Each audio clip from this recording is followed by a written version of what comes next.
if the 1% was basically going to get control, it had to rebrand itself as the supporters of the other 99%.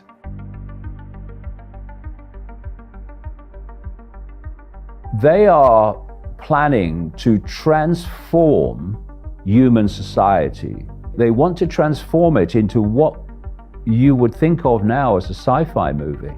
They're openly talking about it. They're talking about 2030 and at that period, a year that comes up in relation to many different things.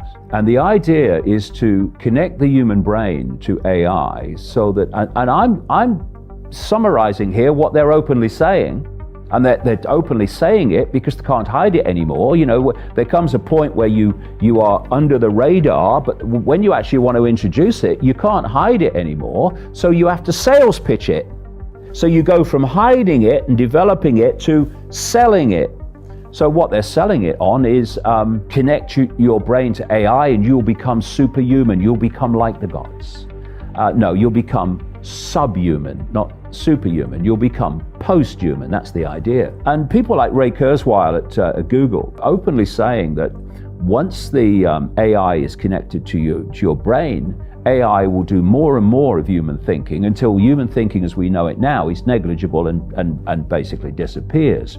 At that point, the human mind will be the AI mind. Up to this point, they've had to manipulate perception to dictate behavior.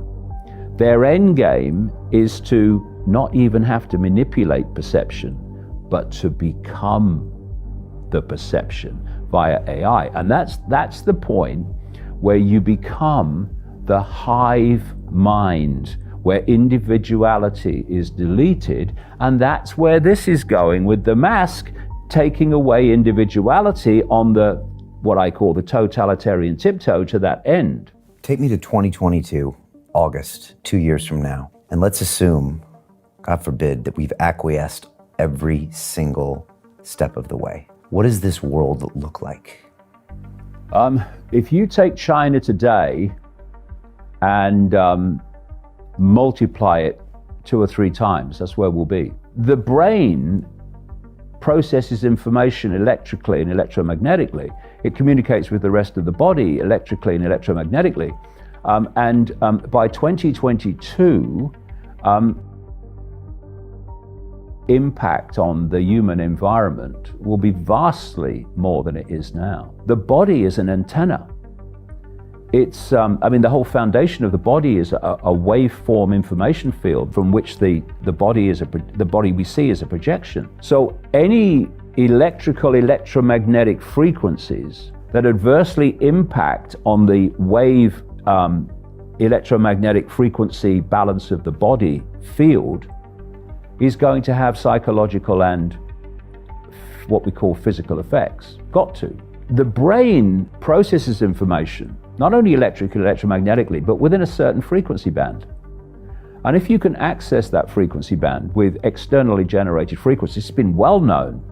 It's been done by governments like the Russian government, etc. Way back in the 50s, it was going on.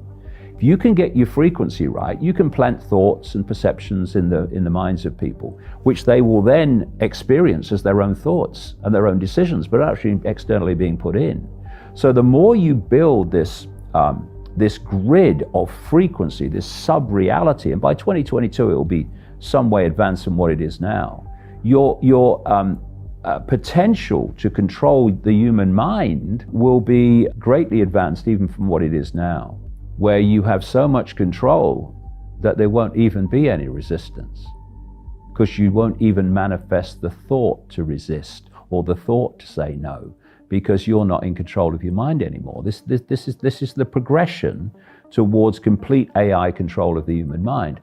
We are literally at the cusp between what remains of human freedom and the end, completely the end of human freedom, even the ability to think what you choose to think.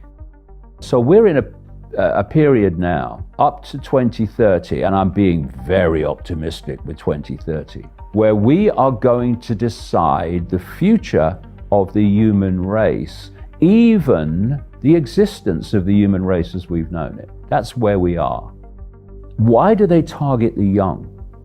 And now why are they targeting the very young?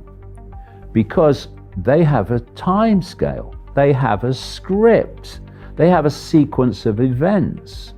And when they want to complete this transformation in the way I've described to this completely unrecognizable sci-fi world, the young today will be in adulthood or entering adulthood. And so they need those kids today so perceptually programmed that they will submit to anything when the time comes to complete the end game. In all of your 30 years studying this, did you ever expect such an accelerated period like we've seen in 2020? It has happened very, very quickly in 2020, but what's the outcome of it? The outcome of it is no surprise to me at all. I was writing about the basic themes of this in the mid-1990s, so it's no surprise what's happening to me at all. Bit surprised in the speed of it, and the speed of it has come from the speed of acquiescence. I'm sure even the cult have been surprised at the speed of acquiescence. Where they want to go, I've known about that for a very, very long time. I've been trying to get across, taking it out of this hidden into the public arena. And of course they've been laughed at and been ridiculed and been dismissed. And this is why I said a long time ago, it's got to get really bad before we can turn this around, because only then will people realize that actually this is not some theory, this is fact, and this is real, and this is happening. There's such a chasm between what's going on and what most people think is going on. That chasm is a big gap to jump.